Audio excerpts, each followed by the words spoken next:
हत्या मामले में सियासी पारा चढ़ा हुआ है। दरिंदगी की शिकार हुई पीड़िता के परिवार से मिलने राहुल और प्रियंका गांधी हाथरस के लिए निकले थे, लेकिन उन्हें यमुना एक्सप्रेसवे पर ही रोक दिया गया। दोनों ने पैदल आगे बढ़ने की कोशिश की तो जमकर धक्का मुक्की हुई, यहां तक कि राहुल गांधी नीचे जमीन पर गिर पड़े।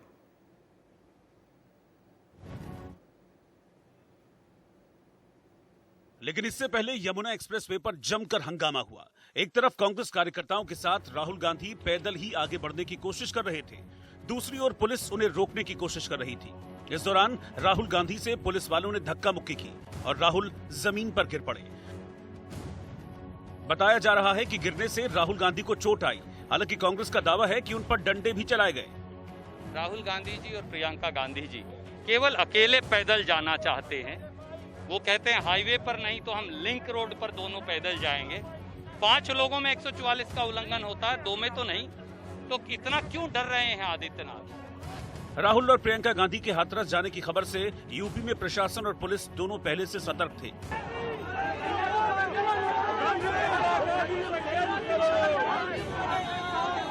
बैरिकेड करके रास्ते बंद कर दिए गए थे। जब राहुल और प्रियंका का काफिला दिल्ली से यूपी बॉर्डर पहुंचा तो उन्हें रोक दिया गया। नोएडा के परी चौक सिग्नल से आगे कार्यकर्ताओं की गाड़ियों को बढ़ने की इजाजत नहीं दी गई। पुलिस की शर्त थी कि सिर्फ राहुल और प्रियंका ही गाड़ी से आगे जा सकते हैं। इस पर दोनों गाड़ी से उतर गए और कहा कि वो पैदल आगे जाने को तैयार हैं। राहुल और प्रियंका ने कांग्रेस के नेताओं और कार्यकर्ताओं के साथ पैदल ही आगे बढ़ना शुरू किया। राहुल और प्रियंका दिल्ली यूपी बॉर्डर से हाथरस का करीब 150 किलोमीटर का सफर पैदल तय करने के इरादे से आगे बढ़ रहे थे।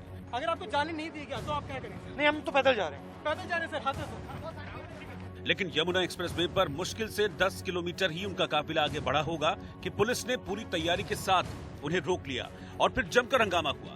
इस हंगामे के दौरान धक्का मुक्की हुई।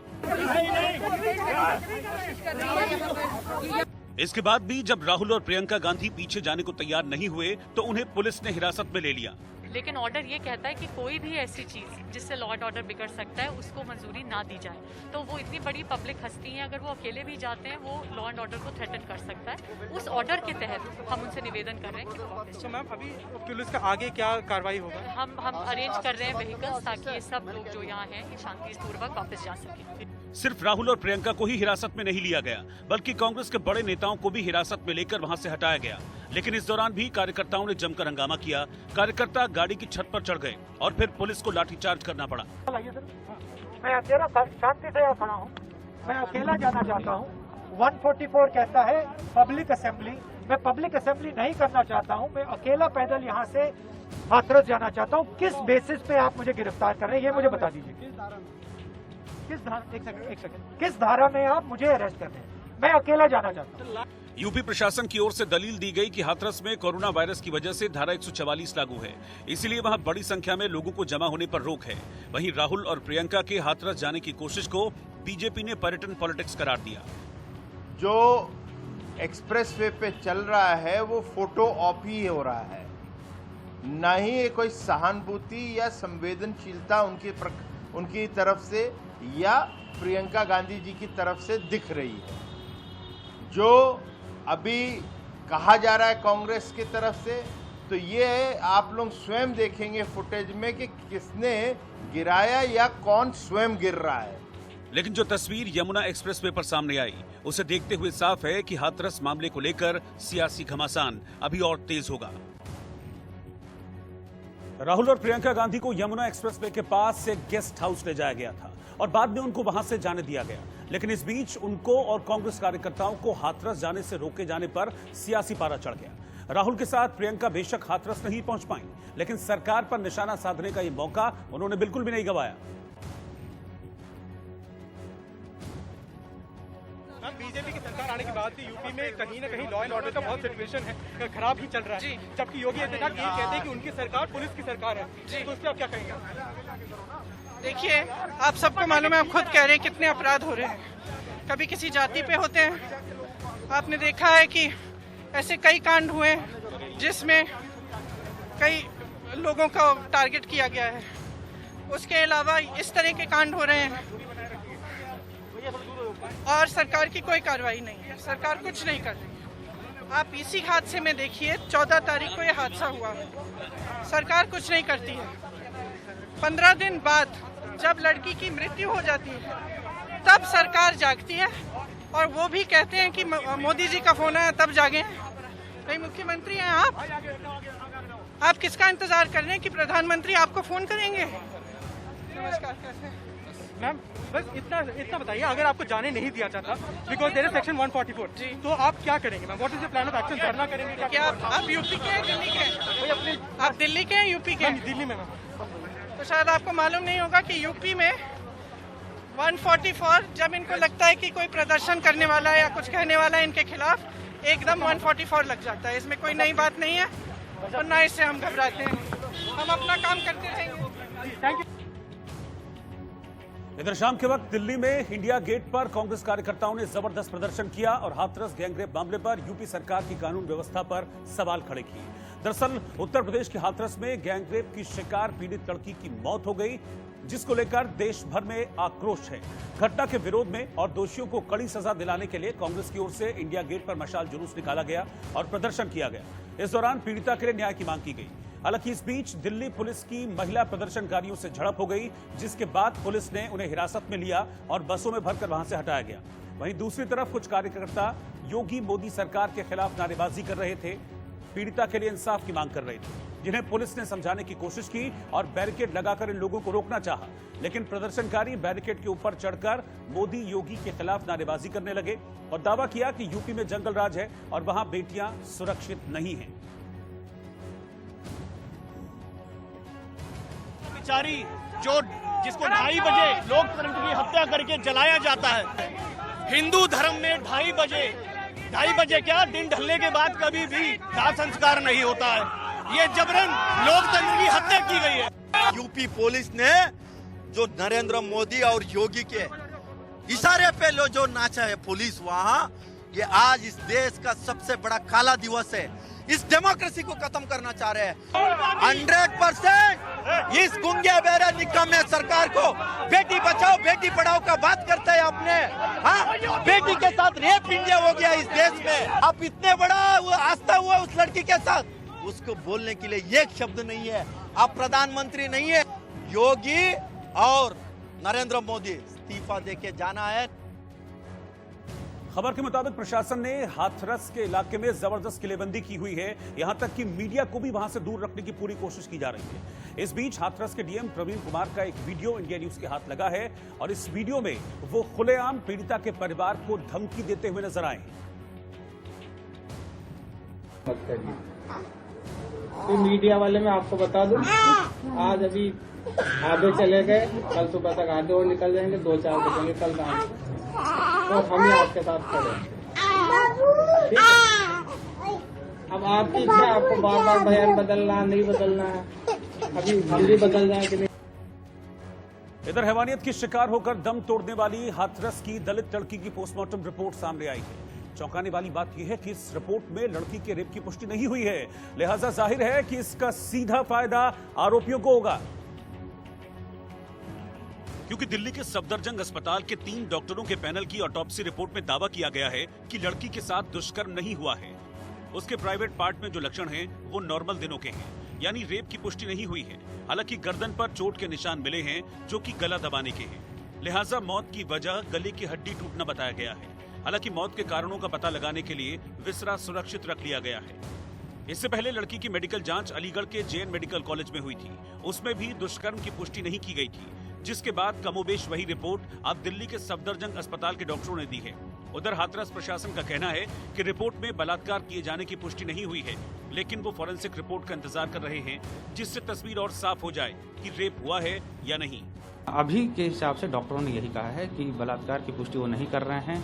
वो तभी इसके बारे में फर्म ओपिनियन देंगे, पुष्ट राय देंगे, जब वो एफएसएल की रिपोर्ट प्राप्त करके उन देख लेंगे। मेडिकल रिपोर्ट मैंने देखी है और उसका जो ऑब्जर्वेशन है वो फाइनल ऑब्जर्वेशन ये है कि एफएसएल की जांच के लिए भेजा गया है और एफएसएल की जांच के बाद ही ये प्रूव हो पाएगा कि उसमें उनका रेप हुआ था या नहीं हुआ था।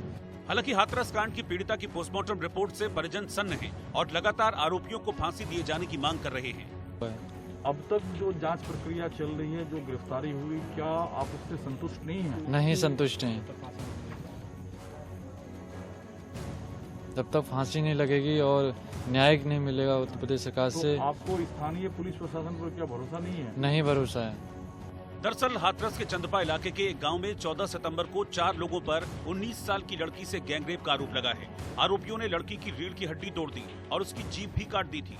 इसके बाद दिल्ली में इलाज के दौरान पीड़िता की मौत हो गई। इस मामले में प्रशासन अपनी दलीलें दे रहा है, लेकिन दूसरी तस्वीर ये भी है कि किसी को परिवार से मिलने नहीं दिया जा रहा है। निर्भया मामले में वकील रही सीमा कुशवाहा पीड़ित परिवार से मिलने पहुंची तो उन्हें भी रोक दिया गया। सीमा कुशवाहा ने समझाया कि वो परिवार की तरफ से केस लड़ना चाहती हैं, लेकिन एडीएम ने साफ कहा कि आगे जाने की इजाजत किसी को भी नहीं है। गांव से पहले ही सीमा कुशवाहा को बैरिकेडिंग पर ही रोक दिया गया।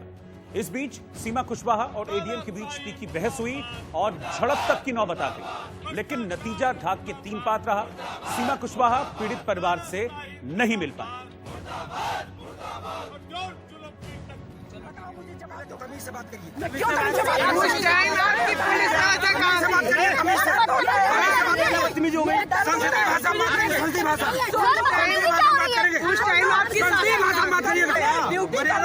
मर्यादा में बात करिए मैडम, मर्यादा में बात करिए, आप भी मर्यादा में बात करिए, मर्यादा में बात करिए, मर्यादा में बात करिए, मर्यादा में बात करिए। आपसे ज्यादा हमें भी बोलने आता है। मर्यादा में बात करिए, मर्यादा में बात करिए।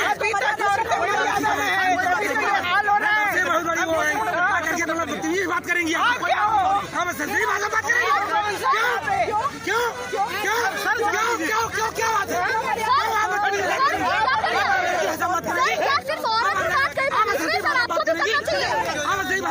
तुम्हारे जैसे लोगों के कारण रेप होते हैं, तुम्हारे जैसे लोगों के कारण होता है। ये क्या बोल रहे सही भाषा बात करती हो? क्यों सही भाषा बात करती हो? मेरी यहाँ ड्यूटी है।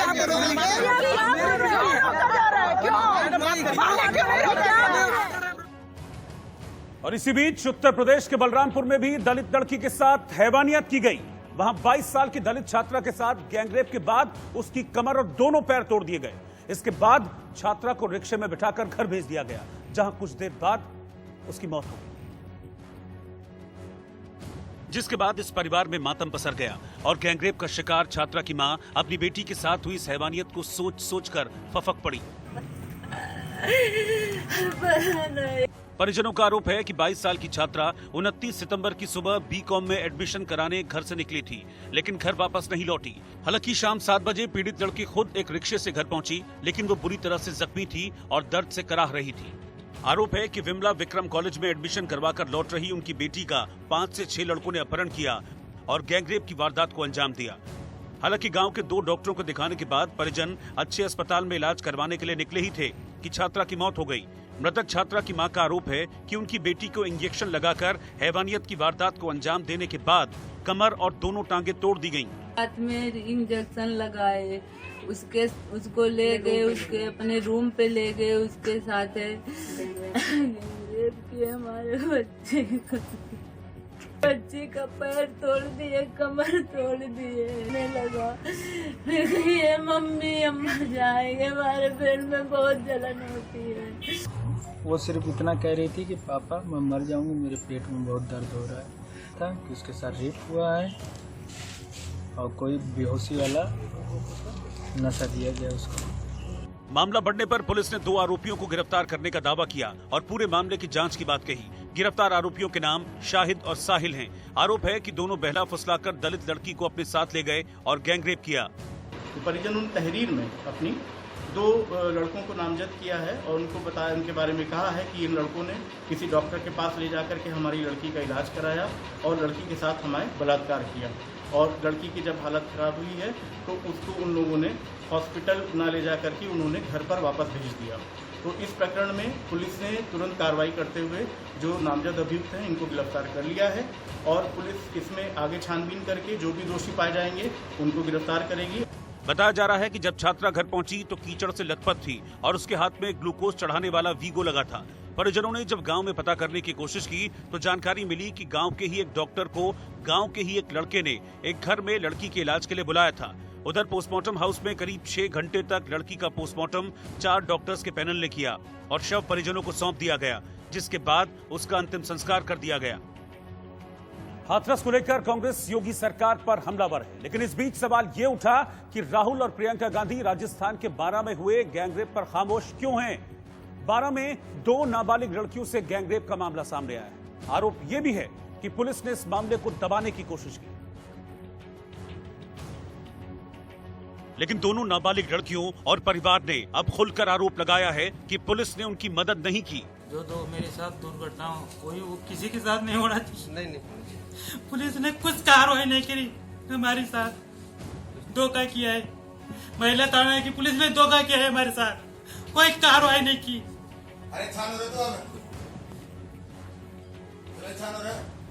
महिला थाना की पुलिस बिकी हुई है सब। आज खबर के मुताबिक आरोपी 18 सितंबर को बहला फुसलाकर नाबालिग लड़कियों को बारां से ले गए। उन्हें कोटा, जयपुर और अजमेर ले जाया गया और इस दौरान 2 लड़कों और उनके साथियों ने उनका गैंगरेप किया। हालांकि पुलिस ने कोटा से लड़कियों को बरामद कर लिया था, लेकिन आरोप है कि डर की वजह से उन्होंने मजिस्ट्रेट के सामने अपनी मर्जी से लड़कों के साथ जाने की बात कबूल कर ली थी। इसके बाद पुलिस ने आरोपियों को छोड़ दिया और लड़कियों को सखी केंद्र भेज दिया गया। लेकिन अब परिवार का कहना है कि पुलिस ने इस मामले में कोई कार्रवाई नहीं की। पुलिस की दलील है कि लड़कियों के रेप की पुष्टि नहीं हुई और उन्होंने खुद मजिस्ट्रेट के सामने रेप नहीं होने का बयान दिया था। 164 सीआरपीसी के बयान सबसे ज्यादा महत्व रखते हैं और चूंकि लड़कियों ने भी किसी प्रकार की कोई जोर जबरदस्ती, किसी प्रकार की कोई घटनाक्रम होने से इनकार किया है, साथ ही जिस बात की पुष्टि इनकी जो हमने मेडिकल कराया उससे भी पुष्टि होती है कि किसी प्रकार की कोई जोर जबरदस्ती नहीं हुई है, तो उस आधार पर अभी हमारी जांच कंटिन्यू कर रही है। हालांकि पुलिस फिर से लड़की का बयान दर्ज कर कार्रवाई का भरोसा दे रही है, लेकिन इस पर सियासी बवाल खड़ा हो गया। सीएम गहलोत ने ट्वीट किया कि हाथरस में हुई घटना बेहद निंदनीय है, उसकी जितनी निंदा की जाए उतनी कम है।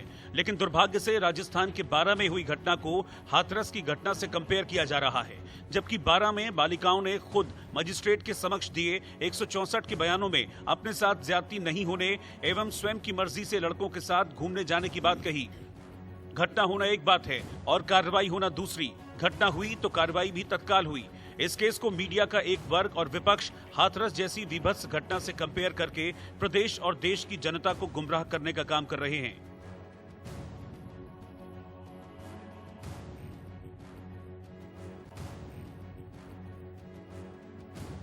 वहीं आजमगढ़ में रेप का शिकार हुई 8 साल की बच्ची की हालत नाजुक होने पर उसे वाराणसी रेफर कर दिया गया है। परिजनों के मुताबिक आरोपी उनका पड़ोसी है और वो बच्चों को घुमाने के बहाने अपने साथ ले गया था, जिसके बाद उसने बच्ची का रेप किया। हालांकि बच्ची की हालत नाजुक होने के बाद उसे इलाज के लिए वाराणसी रेफर कर दिया गया, जहां उसका इलाज जारी है। परिजनों का दावा है कि पड़ोस में रहने वाला एक लड़का बच्ची को घुमाने के बहाने ले गया और अपने टेंट हाउस में उसके साथ रेप किया। इसके बाद आरोपी बच्ची के घर पहुंचा और बच्ची के कपड़े खराब होने की बात कही और फिर दूसरे कपड़े ले जाकर उसे पहनाए और उसे घर छोड़कर चला गया। हालांकि कुछ देर बाद परिजनों ने देखा कि बच्ची खून से लथपथ है। बच्ची उसके घर खेल रही थी, लिया कर गया कि चलो हम तुम्हें घुमा दें। किसके घर? वो लड़का बाजू में था। पड़ोस का लड़का है? हाँ, पड़ोस का है। इसी से का हमें मालूम नहीं था। इस बीच पुलिस ने शिकायत दर्ज कर आरोपी को गिरफ्तार करने की बात कही। बालिका के साथ दुराचार होने की घटना सूचना प्राप्त हुई थी, उस पर तत्काल मुकदमा पंजीकृत किया गया और पुलिस द्वारा जो अभियुक्त था उसे गिरफ्तार किया गया है। जानकारी के मुताबिक रेप पीड़ित बच्ची को पीडियाट्रिक सर्जरी की जरूरत थी, हालांकि अब उसकी हालत में सुधार बताया गया है। पायल घोष के आरोप के बाद आज पूछताछ के लिए अनुराग कश्यप को बुलाया गया था। 8 घंटे लंबी पूछताछ हुई। यूपी के एक नेता विवेकानंद गुप्ता ने दावा किया है कि 13 जून की रात यानी कि सुशांत की मौत से ठीक पहले रिया सुशांत से मिली थी। ये बेहद चौंकाने वाला खुलासा है, क्योंकि अभी तक यही बताया जा रहा है कि रिया ने 8 जून को सुशांत का फ्लैट छोड़ दिया था और उसके बाद दोनों के बीच कोई न मुलाकात हुई न बात हुई। लेकिन अब बीजेपी नेता ने एक प्रत्यक्षदर्शी यानी कि चश्मदीद के हवाले से दावा किया है कि सुशांत ने उस रात रिया को उनके सांता क्रूज वाले घर पर रात 2:30 बजे छोड़ा था। ये दावा अगर सही साबित होता है तो केस की जांच की दिशा बदल सकती है। क्या आपके पास किस तरीके से बड़े जो खुलासे आप करने जा रहे हैं, क्या है, कौन आई विटनेस है जो आपको सुशांत और रिया के बारे में तमाम चीजें बताई हुई है? 13 और 14 की रात को सुशांत सिंह राजपूत रिया को उनके फ्लैट तक छोड़ने गया था और ये पूरी जानकारी, पूरा आंखों देखा हाल जिसको कहते हैं लाइव, वो किसी विटनेस ने देखा है। पूरा रिया ने, सुशांत सिंह ने रिया को उसके फ्लैट तक छोड़ा है और 13 को ही एक पार्टी हुई थी, ऐसे शिवसेना के एक मिनिस्टर ने कहा है। और 13 तारीख को एक बहुत बड़े राजनीतिक घराने के युवराज का जन्मदिन भी था और उसी पार्टी के मिनिस्टर ने कहा है कि 13 को पार्टी हुई है। तब मिनिस्टर को ये अच्छी तरह से पता है कि पार्टी कहाँ हुई, पार्टी किसके घर पर हुई और पार्टी में कौन कौन उपस्थित थे।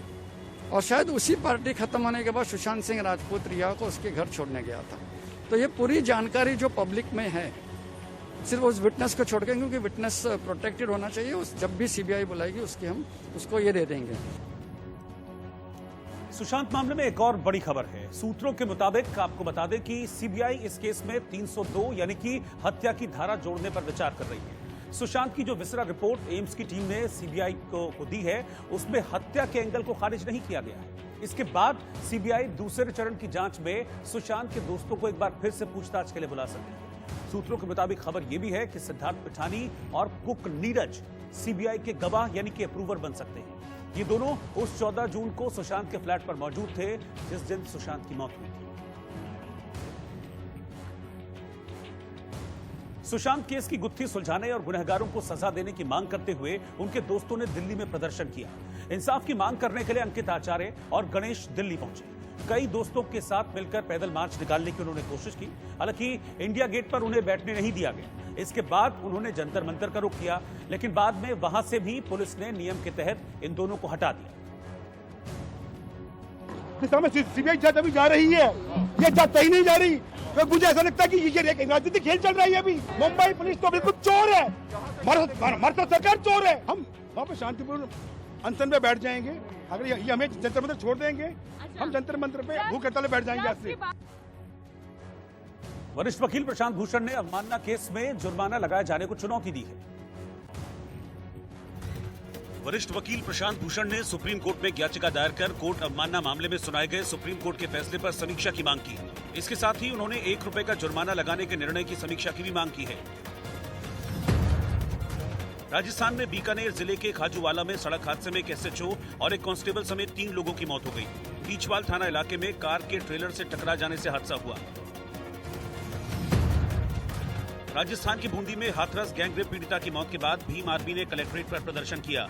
भीम आर्मी ने पीड़ित परिवार के लिए ₹1 करोड़ मुआवजा और सरकारी सुरक्षा देने की मांग की। बेटियों को सुरक्षा दो, बेटियों को सुरक्षा दो। मुंबई में चेंबूर के जनता मार्केट में शॉर्ट सर्किट से भयंकर आग लग गई। आग पर काबू पाने के लिए फायर ब्रिगेड की 10 गाड़ियों को कड़ी मशक्कत करनी पड़ी।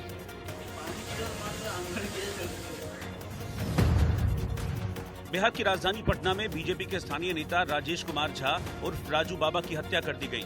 बाइक सवार 2 नकाबपोश बदमाशों ने तेज प्रताप नगर में उनकी कनपटी पर गोली मार दी, जिससे उनकी मौके पर ही मौत हो गई। उत्तर प्रदेश के गोरखपुर से बीजेपी सांसद रवि किशन ने Y+ श्रेणी की सुरक्षा मिलने पर यूपी के सीएम योगी आदित्यनाथ का शुक्रिया किया। बताया जा रहा है कि बॉलीवुड में ड्रग्स का मुद्दा संसद में उठाने के बाद से उनको खतरा बढ़ गया है। माइक्रोसॉफ्ट आउटलुक ऑफिस ठप पड़ गया, जिससे यूजर्स को ईमेल इस्तेमाल करने में दिक्कत हुई। कई यूजर्स को फेसबुक के साथ भी परेशानी हुई और लॉगिन करने, ऐप ओपन करने और फोटो अपलोडिंग में दिक्कत का सामना करना पड़ा। शेयर बाजार गुरुवार को भारी बढ़त के साथ बंद हुआ। सेंसेक्स 629 अंक उछलकर 38,697 पर बंद हुआ। वहीं निफ्टी 169 अंक ऊपर चढ़कर 11,416 पर बंद हुआ। यौन शोषण के मामले में अनुराग कश्यप से वर्सोवा पुलिस थाने में आज 8 घंटे तक पूछताछ हुई है। पायल घोष ने अनुराग कश्यप के खिलाफ यौन शोषण का केस दर्ज कराया है। इसी सिलसिले में पुलिस ने अनुराग कश्यप को समन जारी किया था। सुबह करीब 10 बजे से अनुराग से पूछताछ शुरू हुई, जो शाम तक चली है। सूत्रों के मुताबिक अनुराग कश्यप से पुलिस ने पायल घोष से पहली मुलाकात से लेकर फोन मैसेज के बारे में सवाल जवाब किए।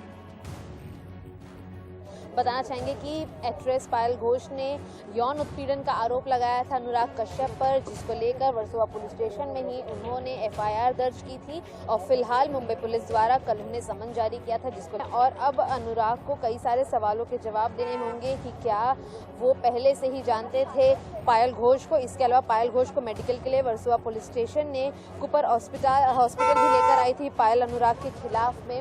उन्होंने वर्सोवा पुलिस स्टेशन में ही कंप्लेन की थी। वर्सोवा पुलिस स्टेशन में आज कड़ी पूछताछ अनुराग कश्यप से कि आखिर वो पायल घोष को कब से जानते हैं और किस तरह से खुद पर लगे संगीन इल्जामों को वो झुटलाने में साबित कर पाते हैं। घोष लगातार अनुराग कश्यप की गिरफ्तारी की मांग कर रही है और ऐसा नहीं होने पर अनशन की भी उन्होंने चेतावनी दी है। Justice should prevail and we demand justice, and I have all the hope that we'll get justice. वहीं दूसरी ओर ऐसी कई हीरोइन हैं जो अनुराग कश्यप के समर्थन में खुलकर खड़ी हैं। अनुराग के साथ सेक्रेट गेम्स वेब सीरीज में काम कर चुकी मिष्टी भी उनके समर्थन में वर्सोवा पुलिस स्टेशन पहुंची थी। पहले अनुराग के साथ काम भी किया है। मिष्टी, आपसे जानना चाहूंगी कि आप क्यों समर्थन कर रही हैं, आपका एक्सपीरियंस कैसा था? मैं सर को सेक्रेट गेम्स प्रोजेक्ट से मतलब जानती हूँ और सर को पर्सनली भी वैसे मैं जान रही हूँ कि एज एन पर्सन वो कैसे हैं, उनके सोशल विचार कैसे हैं। वो सर के बारे में जो भी आरोप लगे हैं मुझे वो पूरी तरह से मतलब इनवैलिड लगते हैं। इनवैलिड आपको लग रहे हैं? आपने जब सेट पर काम किया होगा तो कहीं ऐसा महसूस हुआ कि आपके साथ या किसी ने कभी कुछ ऐसा बात बताया हो? सर ने तो बिल्कुल भी नहीं, कभी भी नहीं, और उनके प्रोडक्शन टीम में भी कभी भी नहीं, सेट पर भी नहीं, कभी भी नहीं। इसके अलावा ये तो प्रोफेशनल बात हो गई, कहीं पर्सनल एक कुछ कनेक्शन हो, कभी मिले हो? कभी भी नहीं, बिल्कुल भी नहीं, एकदम प्रोफेशनल है सर, और ऐसा बिल्कुल भी मुझे कभी महसूस नहीं हुआ कि गलत कुछ लगा। आप कभी उनके घर वगैरह आई गई हैं या ऑफिस में अकेले मिलना कभी हुआ? बहुत बार। मैं 2017 से सर को काम मांग रही हूँ और फाइनली 2018 में सर ने काम दिया था मुझे, और मैं बहुत बार मिली हूँ सर से, घर पर भी मैं मिली हूँ, तो उनकी मॉम थी वहाँ पर। ऐसा कभी मुझे कुछ गलत तो लगा ही नहीं, बिल्कुल भी नहीं। यूपी के ललितपुर में एक पुलिस वाला लड़के को बीच चौराहे पर बेरहमी से पीटता हुआ दिखाई दिया, जिसका वीडियो सोशल मीडिया पर वायरल हो गया है। इन तस्वीरों में देखिए कैसे डायल 112 में तैनात ये पुलिस वाला लड़के को पीट रहा है। हालांकि लड़का पुलिस वाले से रहम की भीख मांगता रहा, लेकिन पुलिस वाले को जरा सी भी दया नहीं आई और वो डंडे से इस लड़के को पीटता रहा। आरोप है कि लड़के को जेब काटने के आरोप में पुलिस ने पकड़ा था और सरेआम पुलिस ने यूं ही उसे खुद सजा दी।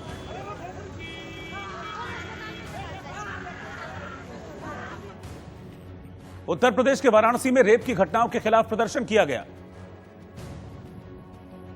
उत्तर प्रदेश के वाराणसी में रेप और हत्या की घटनाओं के खिलाफ महिलाओं ने जोरदार प्रदर्शन किया। सिगरा के शहीद उद्यान के पास महिलाएं जुटी और आरोपियों को फांसी की सजा देने की मांग की।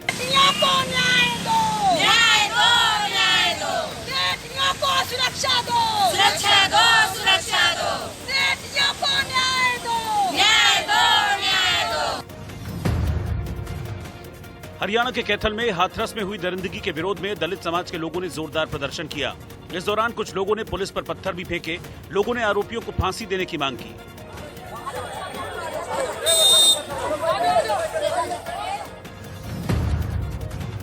राजस्थान में भरतपुर जिले के वैर में हाथरस गैंगरेप घटना में न्याय की मांग करते हुए प्रदर्शन किया गया। वाल्मीकि समाज के लोगों ने आरोपियों को कड़ी सजा देने की मांग की। उत्तर प्रदेश में आजमगढ़ जिले के जियनपुर में घुमाने के बहाने एक 8 साल की बच्ची के साथ रेप किया गया। आरोपी को पुलिस ने गिरफ्तार कर लिया है।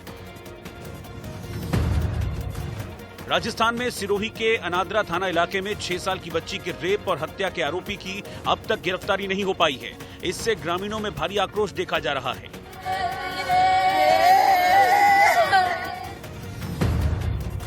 उत्तर प्रदेश के बागपत में एक नाबालिग के रेप के आरोपी को पुलिस ने गिरफ्तार कर लिया।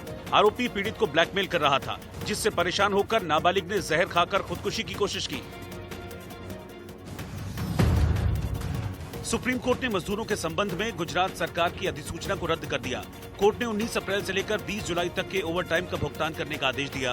राज्य सरकार की अधिसूचना में कहा गया था कि मजदूरों को ओवरटाइम मजदूरी का भुगतान किए बिना अतिरिक्त काम करना होगा। जम्मू कश्मीर में कुपवाड़ा जिले के नौगाम सेक्टर में पाकिस्तानी सेना ने संघर्ष विराम का उल्लंघन किया और मोर्टार दागे। इस गोलीबारी में सेना के 2 जवान शहीद हो गए और 4 घायल हो गए। उत्तर प्रदेश में औरैया के दिबियापुर थाना इलाके में एक साथ 4 लोगों की मौत से हड़कंप मच गया। यहाँ एक घर में एक महिला और 3 बच्चियों के शव साड़ी के फंदे से लटके मिले। मध्य प्रदेश में बालाघाट जिले के कान्हा राष्ट्रीय उद्यान को पर्यटकों के लिए खोल दिया गया। पहले ही दिन पर्यटकों ने टाइगर का दीदार किया। वहीं पर्यटकों की कोरोना से सुरक्षा।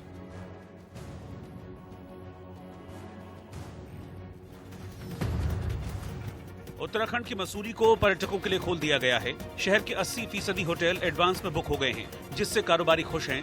दूसरी ओर बाजार में रौनक देखने को मिल रही है।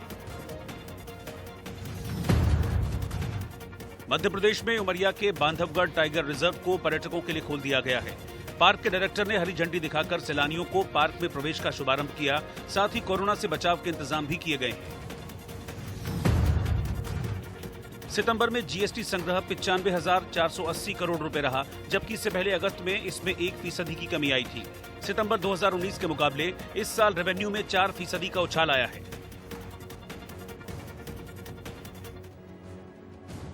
और इस वक्त की हेडलाइंस के साथ आगे बढ़ रहे हैं।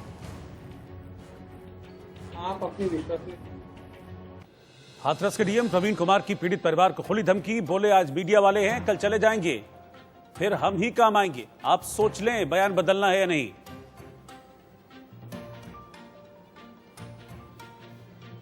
हाथरस मामले पर पर्दा डालने में जुटा यूपी प्रशासन। एडीजी प्रशांत कुमार का गैंगरेप के आरोपों से इनकार। बोले चोट लगने से हुई पीड़िता की मौत।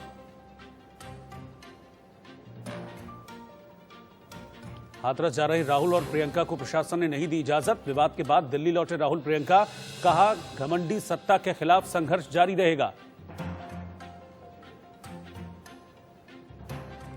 राहुल गांधी ने ट्वीट कर फिर साधा यूपी सरकार पर निशाना। बोले सच कब तक छिपाओगे, कितनी बेटियां चुपके से जलाओगे, अब देश की आवाज रोक ना पाओगे। राहुल गांधी और प्रियंका को हाथरस जाने से रोकने पर भड़के कांग्रेस कार्यकर्ता। इंडिया गेट पर यूथ कांग्रेस का जबरदस्त प्रदर्शन, कई कार्यकर्ता हिरासत में लिए गए। यौन शोषण मामले में अनुराग कश्यप से हुई 8 घंटे लंबी